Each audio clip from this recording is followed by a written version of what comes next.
తాకట్టులో ఉన్న బంగారాన్ని విడిపించి ఆ రోజు ఆన్లైన్ రేటుకే మేము కొంటాం. Sharma gold company. తిరుమల తిరుపతి దేవస్థానానికి సంబంధించిన లడ్డు అపవిత్రమైనటువంటి అంశం దేశవ్యాప్తంగా దుమారం రేపుతుంది. ఇదే దుమారం ఇప్పుడు తెలుగు సినిమా పరిశ్రమలో కూడా ఒక చిచ్చుగా మారుతుంది. కొంతమంది చేస్తున్నటువంటి కామెంట్స్, అనుకూలంగా వ్యతిరేకంగా చేస్తున్నటువంటి విమర్శలు, ప్రతి విమర్శలు ఇవన్నీ కూడా ఆసక్తికరమైనటువంటి చర్చకు దారితీస్తున్నాయి.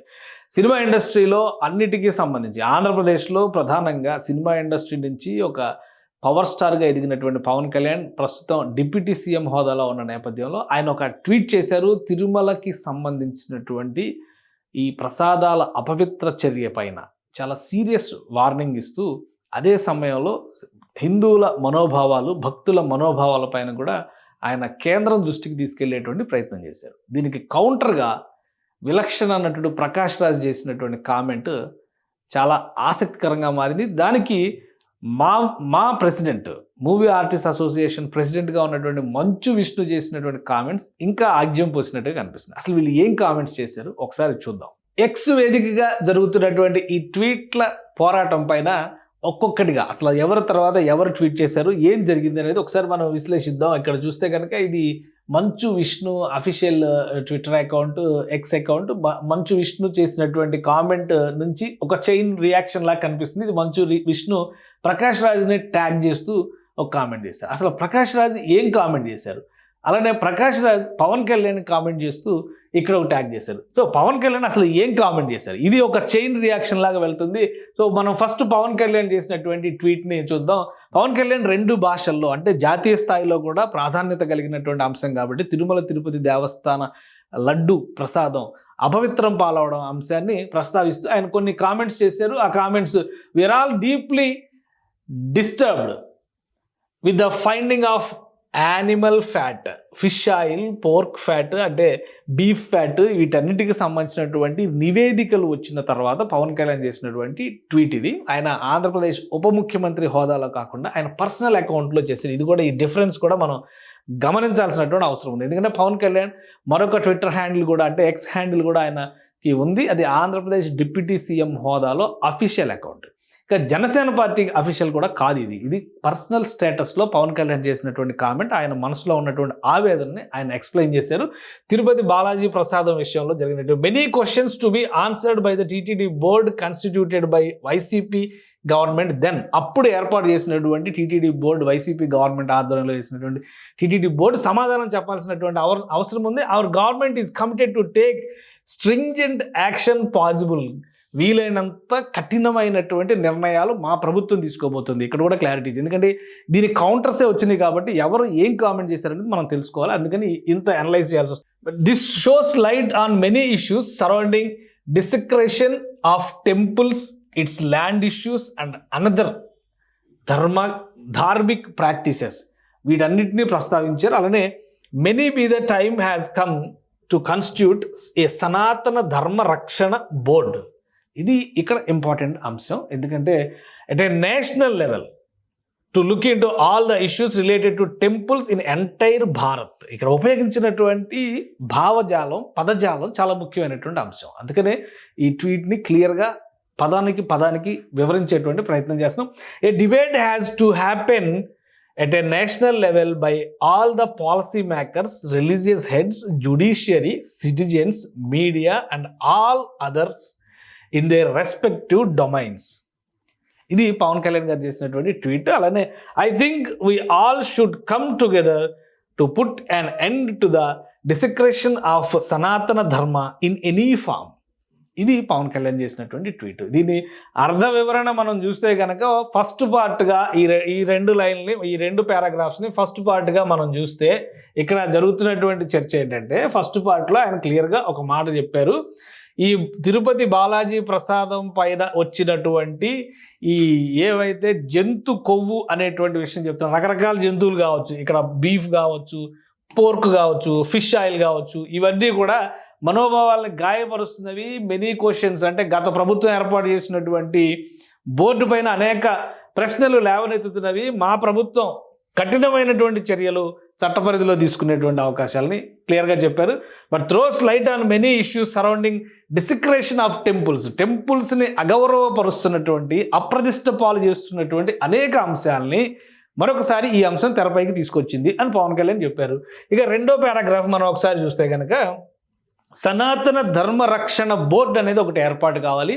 దేశవ్యాప్తంగా ఉన్నటువంటి అనేక దేవాలయాల్లో అక్కడ ఉన్నటువంటి ప్రభుత్వాలు కావచ్చు, వ్యక్తులు కావచ్చు, వాళ్ళ అవసరాల రీత్యా చేస్తున్నటువంటి దుష్ట చర్యల్ని నివారించేటువంటి క్రమంలో దీనికి సంబంధించి జాతీయ స్థాయిలో ఒక బోర్డు ఏర్పాటు అవ్వాల్సినటువంటి అవసరం ఉందని ఆయన అభిప్రాయపడుతున్నారు. అలానే a debate has to happen at a national level. ఇది మూడో అంశం. జాతీయ స్థాయిలో ఒక చర్చ జరగాల్సినటువంటి అవసరం ఉంది. ఎవరు చేయాలా చర్చ? ఎలక్ట్ అయినటువంటి పార్లమెంట్ సభ్యులా, లేదా రాష్ట్రాల అసెంబ్లీల సభ్యులా? కాదు కదా. మొత్తం ఆయన ఇచ్చినటువంటి అంశం చూస్తే కనుక పాలసీ మేకర్స్ అంటే దేశంలో రాష్ట్రాల్లో ఉన్నటువంటి ప్రజాప్రతినిధులు, ఇంకోవైపు నుంచి రిలీజియస్ హెడ్స్, ఇది మతపరమైనటువంటి అంశం కాబట్టి మత పెద్దలు, అలానే జుడిషియరీ న్యాయ వ్యవస్థకు సంబంధించినటువంటి న్యాయ కోవిధులు, నిపుణులు, ఇప్పుడు పొజిషన్లో ఉన్నటువంటి వాళ్ళు అంటే సిట్టింగ్ జడ్జి కావచ్చు, ఎవరితోనైనా కానీ కావచ్చు. సో అటువంటి వారిని ఇన్వాల్వ్ చేయాలి. అంటే ప్రజలు, citizens, media and all other in their respective domains.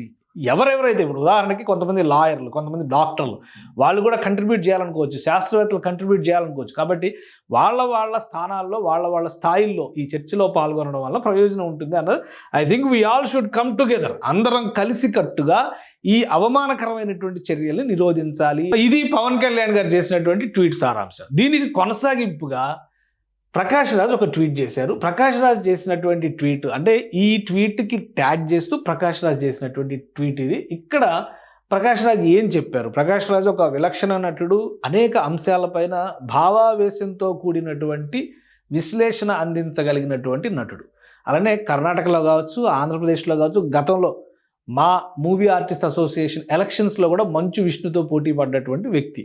So అలానే జాతీయ స్థాయిలో కేంద్ర ప్రభుత్వం అనుసరిస్తున్నటువంటి విధానాలపైన కూడా నిష్కర్షగా తన భావాలని వివరిస్తున్నటువంటి వ్యక్తి. ఆయన రాజకీయ నాయకుడు అనలేము, పూర్తిగా నటుడు మాత్రమే అని కూడా అనలేము. కాబట్టి ఆయన ఒక స్వతంత్ర వ్యక్తిగా చేసినటువంటి వ్యాఖ్యల్ని మనం ఒకసారి గమనిద్దాం.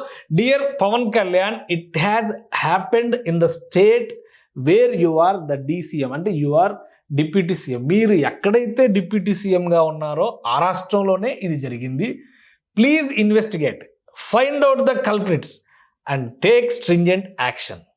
అంటే మీ రాష్ట్రంలో, మీరు ఉప ముఖ్యమంత్రిగా ఉన్నటువంటి రాష్ట్రంలో జరిగింది కాబట్టి దాన్ని పరిశోధించండి, అసలు నేరస్తులను పట్టుకోండి, కఠినమైనటువంటి చర్యలు తీసుకోండి అని సూచించారు. ఇక్కడ వరకు బాగానే ఉంది. కానీ why are you spreading apprehensions and blowing up the issue nationally? జాతీయ స్థాయిలో ఈ అంశాన్ని ఎందుకు మీరు రెచ్చగొట్టే విధంగా ప్రకటిస్తున్నారు, రెచ్చగొట్టే విధంగా వ్యక్తీకరిస్తున్నారు అనేటువంటి ప్రశ్నని ప్రకాష్ రాజ్ పవన్ కళ్యాణ్ని సూచిస్తూ లేవనెత్తారు. అలానే we have enough communal tensions in the country. అలానే బ్రాకెట్లో ఇంకొక మాట కూడా అన్నారు, thanks to your friends in the centre. So BJP మీద ఉన్న కడుపు మంటని పవన్ కళ్యాణ్కి అంటగట్టేటువంటి ప్రయత్నం ప్రకాష్ రాజ్ చేసినట్టుగా ఈ వ్యాఖ్యలు ఉన్నాయని పవన్ కళ్యాణ్ ఫ్యాన్స్ చాలామంది కింద కూడా కామెంట్స్ చేశారు. సో ఇది ఆయన చేసినటువంటి వ్యాఖ్యలు. అయితే పవన్ కళ్యాణ్ చేసినటువంటి వ్యాఖ్యల్లో కమ్యూనల్ ఇష్యూస్ ఏమున్నాయి? హిందూ ధర్మ పరిరక్షణ అని చెప్పడమే కమ్యూనల్ ఇష్యూ అవుతుందా? ప్రకాష్ రాజ్ గారి మనోగతం ప్రకారం, ప్రకాష్ రాజ్ గారి అభిప్రాయం ప్రకారం ఇది చర్చించాల్సినటువంటి అంశంగా ఇప్పుడు మారింది. దీనికి కౌంటర్ ఇస్తూ చాలామంది రిప్లైస్ ఇచ్చారు. కానీ మా అసోసియేషన్ ప్రెసిడెంట్గా ఉన్నటువంటి మంచు విష్ణు రిప్లై ఇచ్చిన విధానం ఆసక్తికరంగా ఉంది. సో మంచు విష్ణు ఏమని రిప్లై ఇచ్చారు ప్రకాష్ రాజ్కి ఒకసారి చూద్దాం. ఈ ట్వీట్ని ట్యాగ్ చేస్తూ, ప్రకాష్ రాజ్ చేసినటువంటి ట్వీట్ని ట్యాగ్ చేస్తూ మంచు విష్ణు ఇక్కడ ఒక కామెంట్ చేశారు. Shri Prakash Raj, please calm and back down. The Tirumala laddu is not just prasadam. So ఇక్కడ భక్తుల మనోభావాలని, ఎందుకంటే కోట్ల మంది తిరుమల వెంకటేశ్వర స్వామి భక్తులు ఉంటారు, ప్రసాదానికి కూడా భక్తులు ఉండేటువంటి అవకాశం ఉంటుంది. అందులో కల్తీ జరగడం అనేది ఖచ్చితంగా ఇబ్బందికరమైనటువంటి అంశం. తమిళనాడులో ఒక ఎంపీ గారు చేసినటువంటి కామెంట్స్, ఈ ప్రసాదం తినడం వలన ఎవరైనా చనిపోయారా, ఎందుకు రాద్ధాంతం చేస్తున్నారు అనేటువంటి ప్రశ్న. అక్కడ రాజకీయ కోణం ఉంది, కానీ ఇక్కడ ఏ కోణం ఉంది అనే దాన్ని విశ్లేషించే ప్రయత్నం మంచు విష్ణు చేస్తున్నారు. It's a symbol of faith for millions of Hindus like me. Manchu Vishnu కూడా తనలాగే అనేక మంది హిందువులకి సంబంధించిన విశ్వాసానికి ఇది గొడ్డలు పెట్టి లాంటి అంశం అవుతుంది. Shri Pawan Kalyan the deputy CM has rightly called for thorough investigation and action to ensure the protection of such sacred traditions. ఇలాంటి పవిత్రమైనటువంటి సంప్రదాయాలను పరిరక్షించేందుకు జాతీయ స్థాయిలో చర్చ జరగాలని పవన్ కళ్యాణ్ కరెక్ట్గానే చెప్పారు. While you are at it perhaps reflect on the real communal colour is being added. మీరు రియాక్ట్ అయినటువంటి విధానమే ఇక్కడ మతపరమైనటువంటి వైషమ్యాన్ని రెచ్చగొట్టే విధంగా ఉంది అనేటువంటి ప్రశ్నలు లేవనెత్తారు. స్టే ఇన్ యువర్ లేన్ అని ఒక హ్యాష్ ట్యాగ్ కూడా ఇచ్చారు. మీ పరిధిలో మీరు ఉండండి అనేటువంటి ఒక హ్యాష్ ట్యాగ్ కూడా ఇచ్చారు. సో ఎందుకు మంచు విష్ణు ఇలా రియాక్ట్ అయ్యారు? ఎందుకంటే ఈ మధ్య కాలంలో చూస్తే చాలా సందర్భాల్లో పవన్ కళ్యాణ్ ఉప ముఖ్యమంత్రి అయిన తర్వాత కానీ, ఆంధ్రప్రదేశ్లో కొత్త ప్రభుత్వం ఏర్పడిన తర్వాత కానీ ఇప్పటి వరకు మూవీ ఆర్టిస్ట్ అసోసియేషన్ తరపున ఎలాంటి అప్లాజ్ లేదు, కనీసం అభినందనలు కూడా లేవు. సో దీని మీద చాలామంది చర్చ జరుగుతూ ఉంది. సినిమా ప్రొడ్యూసర్స్ కానీ, కొంతమంది సినిమా రంగ ప్రముఖులు కానీ పర్సనల్గా కలిసిన సందర్భాలు ఉన్నాయి, కానీ మంచు విష్ణు మాత్రం ఇప్పటివరకు కలవలేదు. కానీ ఈ వివాదంలో మాత్రం మంచు విష్ణు తనదైన శైలిలో రియాక్ట్ అవ్వడం ఇప్పుడు ఆసక్తికరంగా మారింది.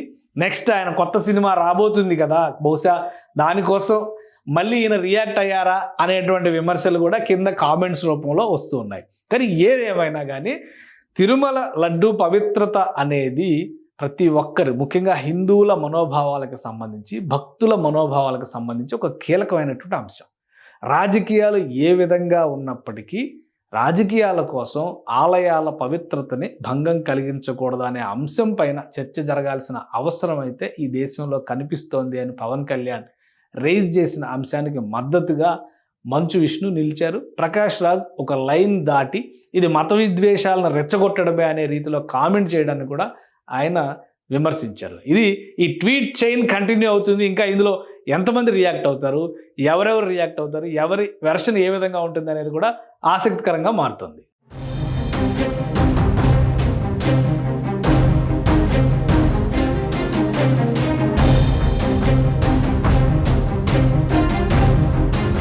మంచు విష్ణు కామెంట్స్కి తోడు మంచు మోహన్ బాబు కూడా రియాక్ట్ అయ్యారు. చాలా రోజులుగా రాజకీయాలకు దూరంగా ఉంటూ రాజకీయ పార్టీలతో సంబంధం లేదు, ఇక నుంచి నేను రాజకీయాల గురించి మాట్లాడబోను అని చెబుతూ వచ్చినటువంటి మంచు మోహన్ బాబు తిరుమల తిరుపతి దేవస్థానం అపవిత్రత, లడ్డూకి సంబంధించి కల్తీ నెయ్యి వినియోగం పైన మాత్రం రియాక్ట్ అయ్యారు. ఆయన ఏం మాట్లాడారు, మంచు మోహన్ బాబు ఏం రియాక్షన్ ఇచ్చారో ఒకసారి మనం చూద్దాము. మంచు మోహన్ బాబు అఫీషియల్గా రిలీజ్ చేసినటువంటి లెటర్ ఇది. ఆయన సంతకంతో రిలీజ్ చేశారు. Doctor M Mohan Babu awarded Padmashri by president, ఇక్కడ movie artist, film maker. So ఇక ఆయనకు సంబంధించినటువంటి అన్ని అంశాలు రాసుకున్నారు.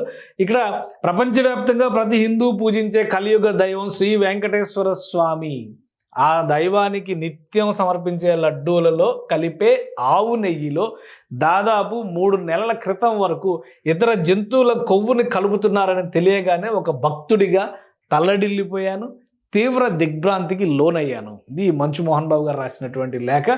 నిత్యం మా మోహన్ బాబు విశ్వవిద్యాలయం నుంచి కనిపించే తిరుమల, అంటే అక్కడ మోహన్ బాబు యూనివర్సిటీ ఉంది, గతంలో ఆయన విద్యా సంస్థను నడిపారు, అది ఇప్పుడు యూనివర్సిటీ స్థాయికి ఎదిగింది. కాబట్టి నిత్యం మా మోహన్ బాబు విశ్వవిద్యాలయం నుంచి కనిపించే తిరుమల క్షేత్రాన్ని చూసి నాతో పాటు చాలామంది, వేలాది మంది ఉపాధ్యాయులు, విద్యార్థులు నిత్యం భక్తిపూర్వకంగా నమస్కరించుకుంటూ ఉంటాం. ఆ స్వామి దగ్గర ఇలా జరగడం ఘోరం, పాపం, ఘోరాతి ఘోరం, నికృష్టం, అతి నీచం, హేయం, అరాచకం. ఇవన్నీ కూడా మోహన్ బాబు గారు తనదైన శైలిలో ఉపయోగించినటువంటి పదజాలం.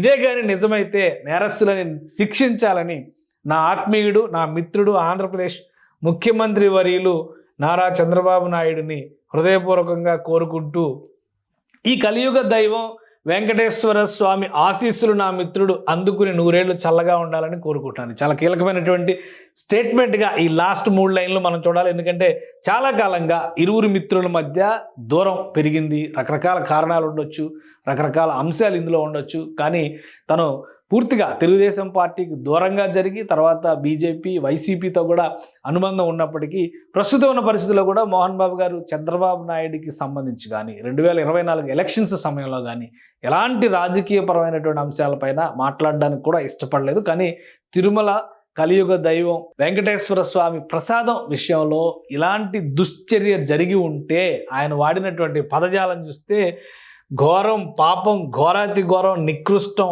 అతి నీచం, హేయం, అరాచకం, అలాంటి వాళ్ళని ఖచ్చితంగా శిక్షించాలి. దానికి వెంకటేశ్వర స్వామి తోడు ఉండాలి అనేటువంటి సూచన చేస్తూ తన మిత్రుడు నూరేళ్లు ఆయురారోగ్యాలతో ఉండాలని, చల్లగా ఉండాలని కోరుకుంటున్నారని మోహన్ బాబు రియాక్ట్ అయ్యారు.